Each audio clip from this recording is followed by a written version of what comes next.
welcome back to the National Semifinal Game 2 press conference featuring the UCLA Bruins.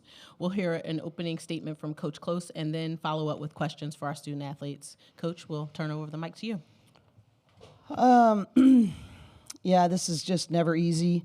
Hard balance. Credit to UConn. They were the aggressors. They played more purposefully. They played more connected.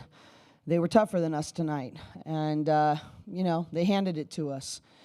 And that being said, we got to learn from this. We've obviously gone to new heights this year, but we got to let the pain of this hopefully teach us to go to new heights next year and learn from this and be better the next time. Really unusual to be in this position at the Final Four and have 0 seniors in your locker room and to have an opportunity to come back stronger, more connected, learning from this experience and be better the next time. And at the same time, wanting to honor our team for all the firsts that they had, how they represented UCLA on and off the court, how they, took us on a ride that has never happened at UCLA in a long, long time, and just really proud of their effort, the way they grew, the new things they accomplished. And so trying to balance that, we weren't our best selves tonight. And that being said, it's a 3-loss season.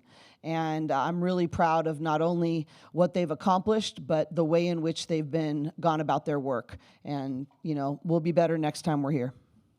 Thank you, Coach. At this time, we're going to open up our questions for our student athlete. We'll start on our right-hand side right here, and then we'll move up to you, Sabina. Hi, Bella Munson with the Next.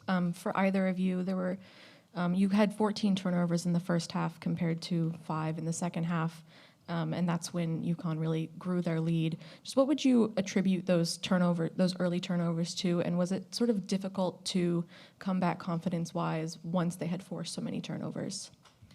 Yeah, I think turnovers is really what killed us in the first half, just because didn't have, shot attempts at the basket. We always have talked about this year, we need the ball to score, and when we have the ball and we take care of the ball, we're a really good team. But I think it was difficult for us to get in rhythm, both offensively and defensively, when we're continuously turning the ball over, and, they're a great defensive team.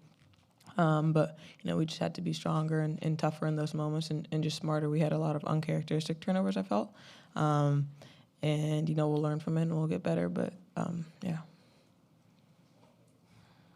We'll take our next question, still staying to our right-hand side. Sabrina Merchant, The Athletic.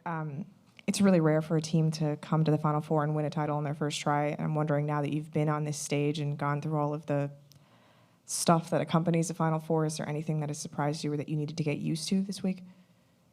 No, I just think we need to show up more prepared and ready to win. And that has nothing to do with the coaches. That's everything to do with us. And I feel like, like Coach Corey said, we have the same team coming next year, and I hope this fuels us, and I hope that we come out angry after this. So we're going to stay to the center. This is kind of our left-hand side. If you would please proceed.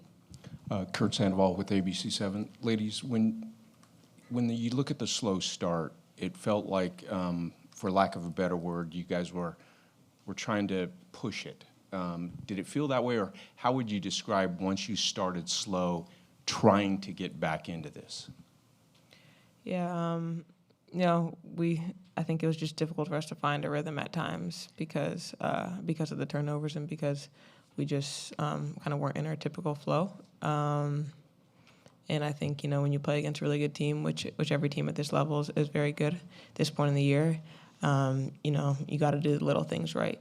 And, there's not a ton of margin for error, and we had too many errors today. We're going to go to our right. Excuse me, that's our left. We're going to go to our left. For Kiki, Ira Gorwara, Daily Bruin. For Kiki, I know it must be tough to hear right now, a lot of emotions after that, but as Coach said, this was a season of firsts, a lot to celebrate after this season. You wrote, "We will go to a Final Four" in like a journal every day for a year. Can you just speak about that, how proud of you of this team to make it this far? What is there to celebrate, and what are you going to take away from this year? Yeah, it obviously sucks right now, but, I think I'll do my best, and we'll all do our best to not forget what a fantastic year this was. So many firsts in program history, and, to be in the Final Four and to be still playing at this time of the year is a blessing. And, I think we all put in so much work to get to this point, coaches, players, entire support staff, and we'll remember that, and our loss here will fuel us because we have a lot going forward for us. But I think at the end of the day, we lost 3 games this entire year, and it sucks right now. But I think looking back, we'll be very grateful for the year that we had. We're going to shift to our right towards the back. Tuking to win with the LA Times for Kiki.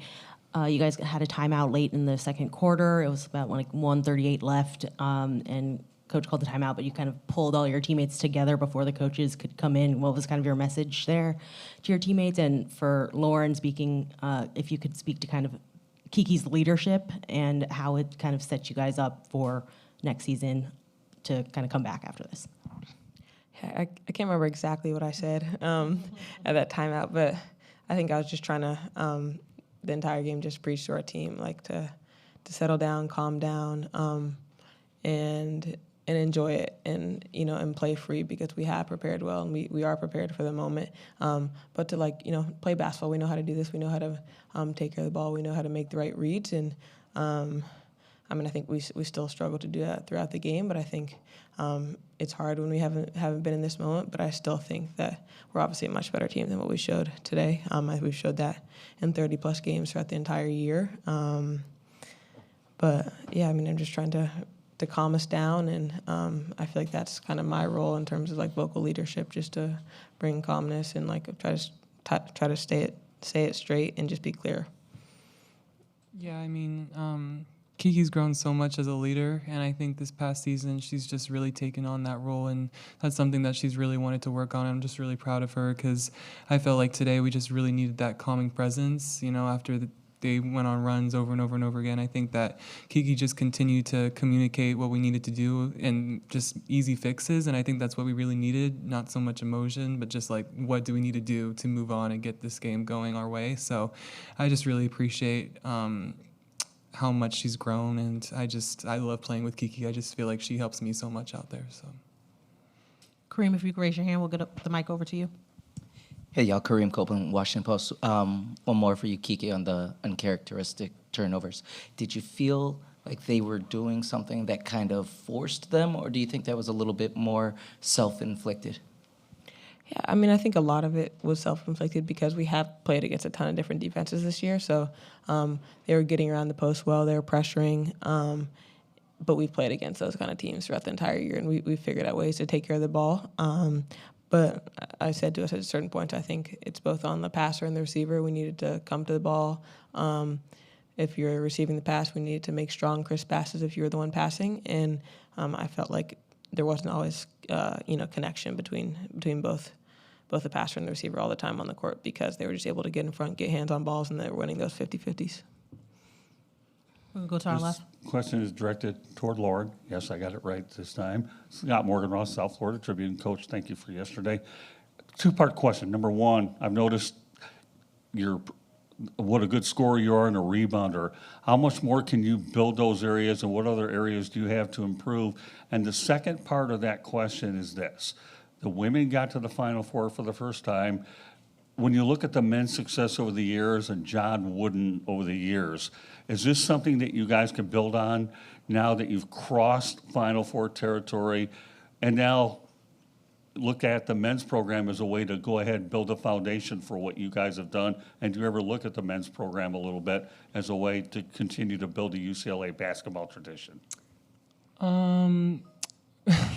With the first question, I think that me personally, I always talk about how there's so much room to improve, and obviously going into this postseason, I'm sure Coach Shannon will look through the film and figure out how I could have done better today and, all these past games. But I think just continuing to, create easier shots for myself where I don't have to put the ball on the ground and bring double teams, I think is going to be really important for me. And then just continuing to work on my reads, kicking out, making sure I'm finding my teammates when I need to. And then to answer your second part, I have so much respect for this men's program at UCLA. I think they've really built a great foundation as far as basketball, but I think that we're trying to create our own legacy, and I think this team is one of the greatest teams to ever compete at this level, and I think that, we're trying to kind of just create our own path. And so to be honest, right now, I'm just worried about these girls that we have on this team and what we're going to do, because I know next year we're going to learn from this and we're going to come back even better. So,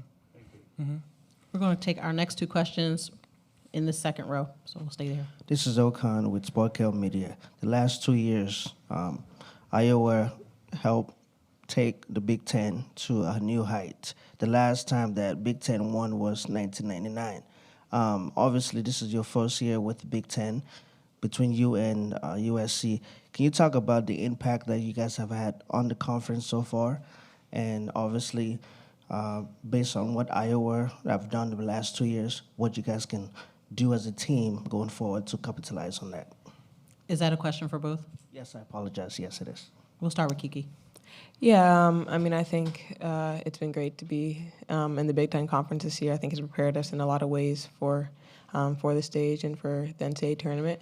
I mean, I think the competition that we face on a weekly basis is really good for us because we're just pushing every single game. And yeah, I mean, I think us and SC joining that conference, it's helped elevate the conference as well. I mean, we were the two teams that played in the Big Ten Conference Championship, and we'll be great next year. SC will be great, and there'll be a lot of really good teams in the Big Ten.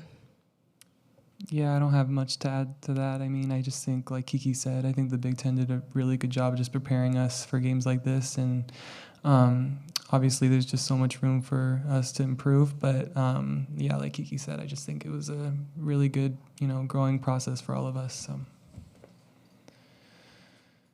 Lauren, you mentioned being mad about the way this game went down. How do you take that and harness it to those improvements that you're trying to make, or is that something that you're still trying to figure out? Yeah, I was talking to Coach Shannon about it. I think just, taking this sadness and anger and just making sure that, next year, preparing for, this next season, just making sure that, we're holding the standard from the very beginning and not letting up, and just making sure that everyone's on the same page, because obviously we know what it takes. Obviously at this point we saw. And yeah, I just think that, us as leadership, we're obviously going to make sure that we just bring that competitiveness every single day, because that's what we need. So. We're going to go back to our right-hand side, right in front of the column. Obviously, this season just ended, but looking forward to next season and knowing you have the whole season to improve yourselves and try to get back to this position, are there specific things you think you would work on having the experience from this season that you think would help you get back to this position next year, if that makes sense? And again, is this for both? Yes. We'll start with Lauren. Ooh, go ahead, Kiki. I'll let you go first. I mean, I think just continuing to build in our toughness. I think that's an area where we improved a lot this past off season, and we'll get better individually, skill wise, and collectively. From the sets we run and all that kind of stuff. But I think at this stage, like I said, it really comes down to just executing the small things and being, tougher, more together team, and having this experience will show us that we need to be ready when we come to play these games, and I think that will really help us all going forward. Yeah, to add to that, I would just say I think our urgency and our competitiveness, I think we kind of lacked that a little bit today, and just recognizing this is the Final Four and our season is on the line, so we really need to recognize the moment that we're in and play like it. And, we need everybody to show up that way. So we're going to take our final question via Zoom. Joe Pachowski, you are now permitted to talk. Please proceed with your question.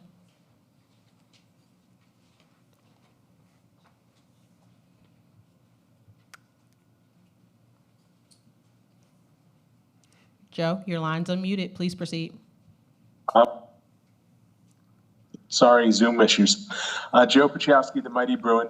This question is for both players. It seemed like you were the team was out of sorts from the very beginning, compared to what we've seen in previous games. Was there something in particular that you can point to that kind of explains why that seemed to be the case tonight? I think they were just tougher in the beginning. I mean, I think that's the only way I can put it. I think they just played with they just played more together, and we knew that UConn was going to run their sets really well. It's what they do, and I think that, as a team, I just thought we talked about in the timeout, just defensively, just coming out with a lot more aggression and just making it harder on them. I feel like we just kind of let them do whatever they want out there. So from the very beginning. Yeah, I mean, I would agree with that, what Lauren said. I think in a way we kind of were looking for things to just settle in and for things to come to us, and I think we needed to go out and take the game and to go make plays, not have plays happen to us. Thank you, ladies. Good job, ladies. As we transition, a reminder that both Lauren and Kiki will be available over in the mix zone for the remainder of the 15 minutes of availability. We'll start with questions from Coach. I saw Nancy, Mel, then Doug. If we can get the microphone over. Nancy, if you could raise your hand.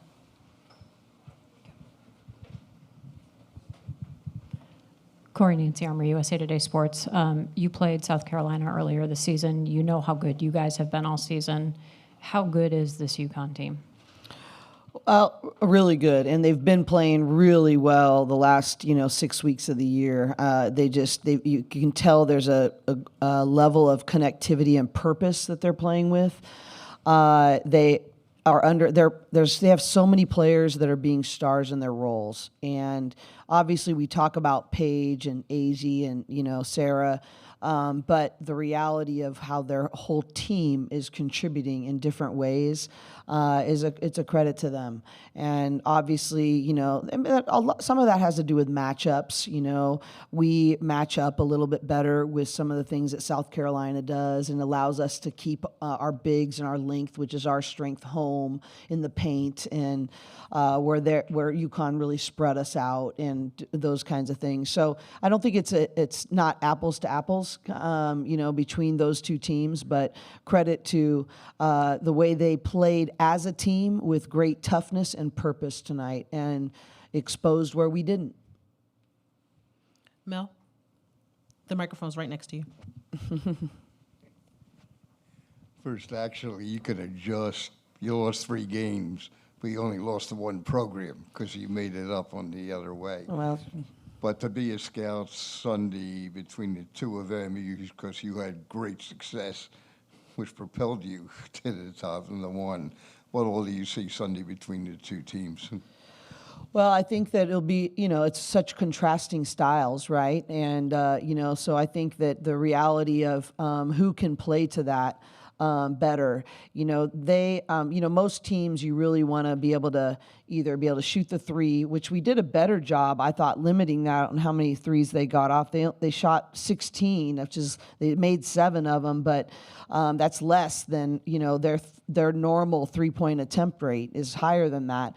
But they're going to spread, South Carolina out, and can they shoot threes and then get layups through that? But the thing that makes UConn so dangerous is how good they are in the mid-range. They truly are efficient at all 3 levels, which very few teams are at the rate that they do it. But I think what you saw tonight is credit them for their defense. We talk about their efficiency on their offense, but I think their defense is they scramble. I mean, they were coming from double teams and running us off the line on inside out passes. Nobody has closed like that with us this year.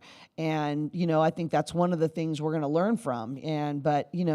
I think it's just so dramatically 2 contrasting styles that whoever can get the game to be played the way they like it is probably going to win. We're going to stay on our right-hand side. We'll go to Doug. Hey, Corey, Doug Feinberg, the AP. Congrats on a really nice season. Thank you. If you could talk a little bit more about just how you guys are set up hopefully for next year to take that next step, because as you said, you have 0 seniors. Unfortunately, in this day and age, you never know with transfer portal who decides to go somewhere, but if everyone comes back, how much this experience could help you with that group for the future? I tried to talk to people, about what it's like for the first time, trying to get wisdom from people that have come before me. But the reality is you got to go experience it, I think. And, I'll go back with my staff and say, okay, what did we learn? What did this teach us? But I do think I've heard it from so many people that until you go through it, it is just a different level of got to be compartmentalization, all the things that are surrounding it, and then trying to be ready to play your very best basketball in a way that you haven't probably prepared like this all year long. I'll be a better leader. Next time I'm in this situation, it's my responsibility to win, to learn from this and to help us win as much as anyone. But I do think, experience is such a powerful teacher if you allow it to. And, I use this quote I got from Tony Bennett a long time ago. I use it with our team all the time. Adversity, if used correctly, can buy you a ticket to a place that maybe you wouldn't have gone otherwise. And I think in other areas, we've really done that, and this is our next area. We got exposed. We got out-toughed. We got our butts beat today, and it stings right now. And may the pain of that regret and this loss buy us a ticket, if handled well, buy us a ticket to be better the next time, hopefully, we get this opportunity. Coach, we're going to go to the center. We're going to come back up, and then we'll go back. Hey, Coach, first and foremost, great run. Congratulations on that. As you walk out of here tonight, will you, without looking at the film, will you remember this game for what UConn did? You talked about how well they move without the ball. Or will you look at, no, we didn't execute? Both. I think both. I think there's to not live in that tension of both of those things would be either not holding ourselves accountable or not giving the credit to UConn appropriately. They played really well. They're a really good team. They earned that win. And we could have given them a better game. We could have executed our game plan better. We could have played with better toughness and togetherness. We say all the time, most of the time, the tougher, more together team wins. And that wasn't us. And we have to learn from that. We got to acknowledge that. And every person, it may look different for different people, but even, I'll look at myself first, but every person, what was our body language like? How did we respond to adversity? How many mistakes did we make in the game plan in the first 5 minutes? And why is that? Because we have not been that team. And we've been in a lot of big moments. I'm not, so trying to figure all that. But I think it's both and. I think, it's appropriate to give credit to how well UConn is playing. And it's also appropriate that I hold us to the standards that I know we're capable of. We're going to shift to our left. Eden Lassie, Hoops HQ. Obviously, this is definitely not what you wanted, and it really sucks. But hearing these two kind of take accountability and say, we're going to be better, what kind of confidence does that give you for next season? Huge. It's interesting. When we have clearer heads, we'll be able to look back and think about all of the moments, the growth, the remember when. But we only have 3 rules in our program, and one of those is respect and represent. Respect the opportunities that we have and make sure that we represent our university, our team, our families with class and dignity, and that we have a growth mindset all the time. And I was sitting here sort of like a proud parent in this way that, when you have these incredibly capable, talented, driven, and disappointed women, for them to lead in the way that they do. I feel very blessed to be their coach. And we say all the time in our program, and some people will say this sounds like it's less competitive, but actually it's the opposite. There's only 2 things that are going to stay with these women for the rest of their lives from these 4 years. And, in the end, I'm going to have a relentless quest to raise a banner in Pauley Pavilion and an absolutely driven mindset to figure out how to learn from this and be better next time. And banners hang in gyms and rings collect dust. But who you become and who you impact, you get to keep forever. And I am very proud of who Lauren and Kiki have chosen to be in this case, and many others in that locker room, and who they've chosen to impact through their platform and through what they've done. And their families and our university are very proud of that, and that they get to keep forever. Ira Gorawara from the Daily Bruin. Coach, again, so much to celebrate this season. What has this season kind of meant for UCLA women's basketball, like this legacy in general? You know, speaking to Denise Curry earlier this week, she was saying that you and your coaching staff have built this, you know, program where players like Janiyah and Tamia, who could start on a lot of other programs in college basketball, choose to come to UCLA because of the culture you've built. And with the success you've had this season, just like what does it mean for the legacy you guys are creating? Well, we built it together. And, you know, it's a testimony by all those people that are in Denise. You know, they went to back-to-back Final Fours in the AIAW era and won the national championship in 1978. And you could be jealous, or you could be like, oh, those guys, they don't know how good they have it, but they haven't been. I mean, there were half of that team that were there in the stands tonight. I was walking out of the hotel, and the amount of alumni that made the trip there that were, you know, cheering us on and sent us a video today. And I think that we don't do that alone. And so, but I think our culture is built on doing something bigger together than you could do on your own. And Tamia and Janiyah are great examples of that. They have chosen to be a part of something that the whole is bigger than the individual parts. But in the end, everybody wins. Nobody's Final Four rings look any different, no matter what your role is. And I think actually credit to UConn. I think that they have a great spirit in that everybody's role is so important. And I think Paige does a great job of honoring everybody's role in that. But the reality for us is that it is about teaching, mentoring, and equipping young women for life after the ball goes flat. But the great thing about it is that when you make those kind of choices and growth, it makes you a pretty dang good basketball team too. We'll take our next question from the center. Corey, again, congratulations, what you've done with this program. A couple of questions. Number one, you and your staff are going to get together, and you have a building block here so good that you can potentially use NIL and the transfer portal to your advantage, because your basketball program is incredible. Football has a little bit of work to do, but I'm not knocking the football program. I just know basketball and UCLA go hand in hand. Right. So how much are you going to be able to use that to convince other people to come here? And then the second part of that question is, I know the college coaches, men and women's alike, usually get along real well. Do you think at some point you'll reach out to Gino Auriemma and try to pick his brain a little bit and see how Corey Close can build as a coach? Because it seems like the respect that I've seen in the last couple of days with you two has been nothing short of a dynamite. Well, you know, I've been really fortunate that, you know, both Don Staley and Gino Auriemma that are in the finals have been really good to me, and have been willing to share ideas, willing to grow the game and take off their institutional hat for the sake of growing and investing in others and helping our game grow together. So I think that I want to be known as a consummate learner, and that's my responsibility, is to get better every year. And they're obviously at the top of their game, and so I will continue to do so. But I have already, and I just want to learn from whoever I can all the time. And so that's my responsibility as a leader. And what was the first part of your question? Yeah, the first part of the question is being able to use UCLA. Oh, NIL, yeah.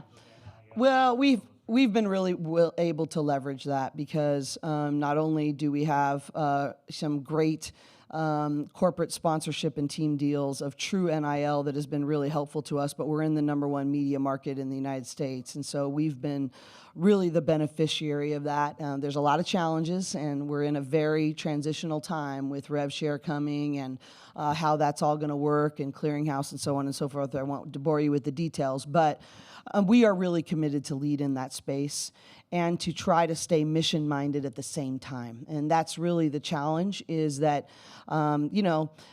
comparison is the thief of all joy, and money can really hold people back from a growth mindset. So my job is to provide opportunity, because I love that women are finally walking in greater opportunity, both financially as well as exposure and all the things that we're seeing in the growth of our game. But in the end, just making a lot of money and, you know, having a lot of comparisons, it's going to slow your growth and steal your joy. So my job is to try to leverage opportunity and maximize opportunities while still staying mission-minded and pouring into their hearts first. And with that, we are at time. Coach, we want to thank you for your time this evening, as well as a tremendous season. Thank you so much, and thank you all for reporting on our game.